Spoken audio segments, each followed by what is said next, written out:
आपल्या आई वडिलांनी मेहनतीने भाजी पिकवलेली आहे आणि ती भाजी पिकवलेली आहे ती घेऊन तिथं तुम्ही गेलेला आहे. एक चांगलीशी जागा बघून पोता अंतरून बसलेला पोतं वगैरे व्यवस्थित अंतरा शाबाश. त्याच्यावर सगळ्या भाज्या मांडून ठेवायच्या आहेत. व्यवस्थित मांडा, पाणी वगैरे मारा, फ्रेश दिसायला पाहिजे भाजी पाणी मारल्यामुळं. बघा सर, आपण जर त्यांच्यावर चांगले संस्कार केले तर मुलं आपली उद्योजक होतील. शाबास, भाज्या व्यवस्थित मांडलेल्या आहेत, वजन वगैरे व्यवस्थित ठेवले आहेत. त्यानंतर आपण 3 तुम्हाला गिरायक दिसायला लागलेलं आहे समोर आणि आपण ओरडून त्यांना सांगायचंय काय आणलंय तुम्ही आणि किती रुपयाला विकायला ते सांगायचं आहे. टोमॅटो घ्या, बटाटे घ्या, भेंडी घ्या, 10 रुपये, 25 रुपये पाव किलो, काय असेल ते सांगायचं आहे.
घ्या लवकर घ्या. 10ला 2 रुपये.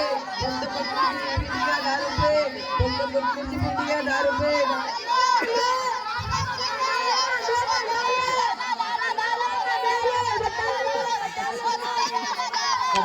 जोरात ओरडल्याशिवाय आपलं संपणार नाही. जोरदार ओरडून सांगायचं आहे.